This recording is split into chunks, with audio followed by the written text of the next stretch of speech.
Hello, this is Jimmy, and you're reading with Jimmy, Alice's Adventures in Wonderland. We're in chapter 2, pages 30, 31. We're going to analyze those pages today. You see them in front of you. We left off, Alice had fallen into the pool of tears. This chapter is called The Pool of Tears. And she was comparing herself to her friends. And we last left off, she was comparing herself that she thought she was Mabel, because Mabel didn't know any as much as Alice does. And the last sentence in the page before this said at the top, you'll see here, there'll be no use putting their heads down and saying, and then she continues, come up, dear. I shall only look up and say, who am I then? Tell me first. And then if I like being that person, I'll come up. And if not, I'm going to stay down here until I'm somebody else. So you can, I don't know if you remember The Christmas Story, but that's a great movie by Gene Shepard. They usually showed around Christmas time where he wanted a BB gun, but everybody said it would, you poke your eyes out. But there's one scene in there where he's imagining that he's the savior of his parents from bad guys. And it's the same kind of thing Alice is doing here. Her imagination is saying, well, you could ask me to come up, but if I don't like who I am, I'm not coming up. But oh dear, cried Alice with a sudden burst of tears. There she goes again. She's crying again. And she says, I do wish they would put their heads down. I am very tired of being all alone here. So you see, Alice has been alone since she followed the rabbit down the rabbit hole, and she's getting very, very lonely. Loneliness is one of the most powerful emotions you can have.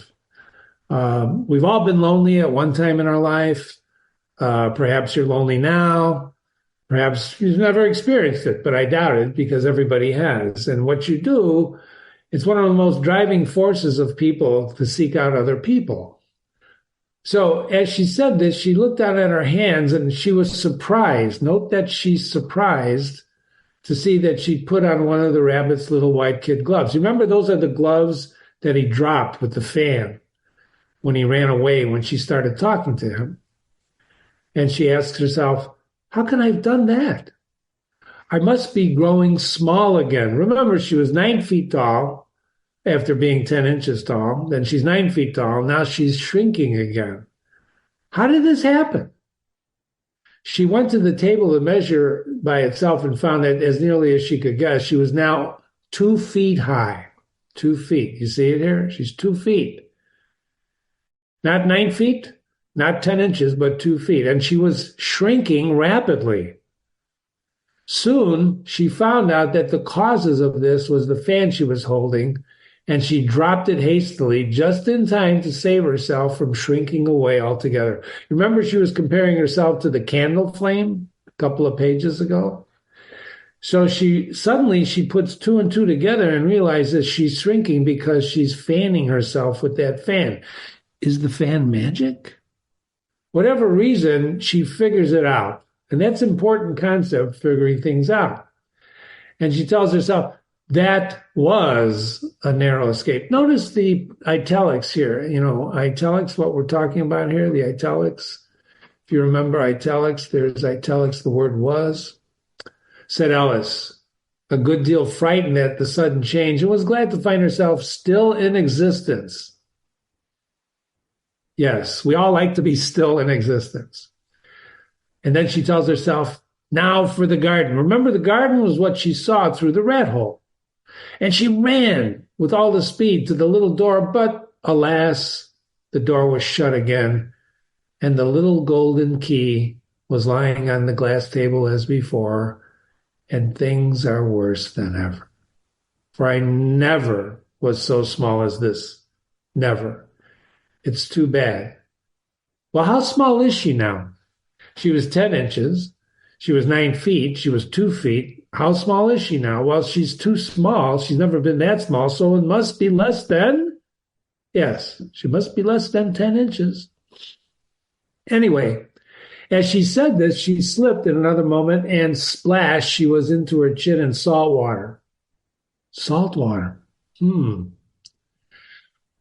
You remember what she was doing when she was 9 feet tall. She was crying. She had filled up, built a little lake there, 4 inches deep. 4 inches deep.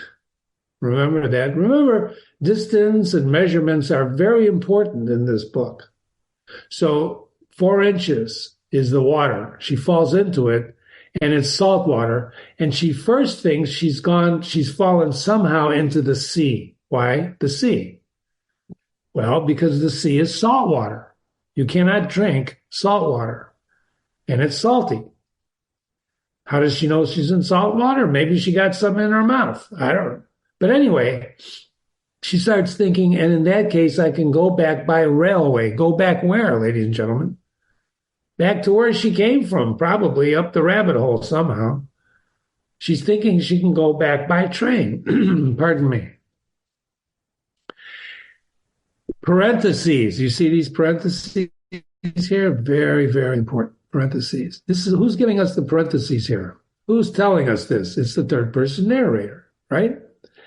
Alice had been to the seaside once in her life and had come to the general conclusion that wherever you go on the English coast, you find a number of bathing machines by the sea, children digging in the sand, and a row of lodging houses, and then a railway station.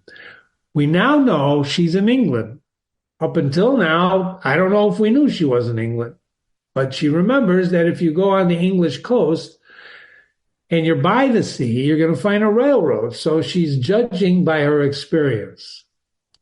When you judge things by your experience, that's a very important concept, because if you don't have the experience, so for example, she fell into a salt water. She thinks it's by the sea. She doesn't put two and two together yet, because that's really her tears. She's swimming in the pool of tears, but she doesn't realize that yet.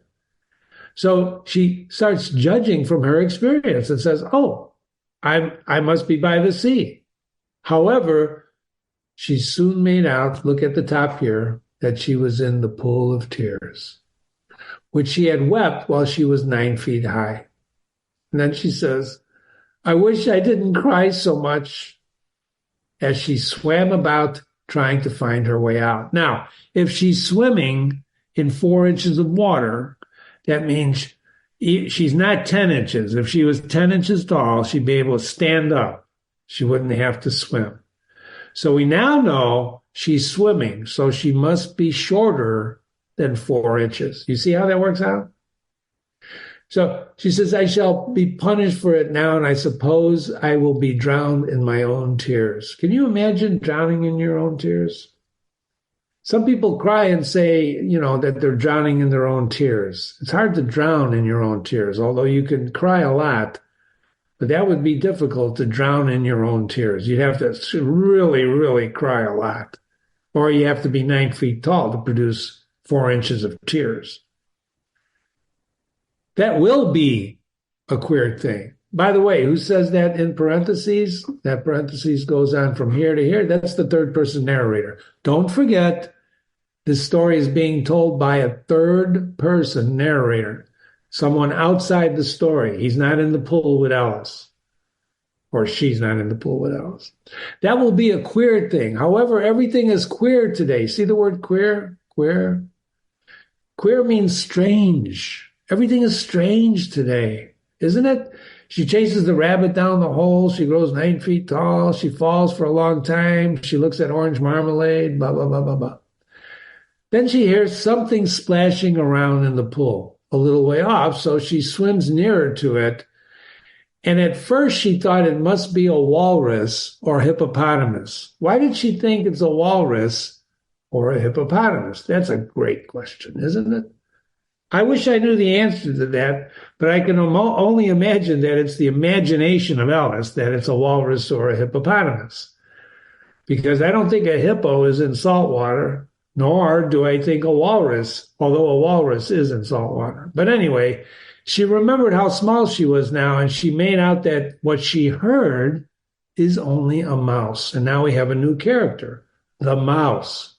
This is going to be a very important character. There he is, the mouse, and he's introduced to us as someone who's swimming in the pool. I wonder where the mouse came from.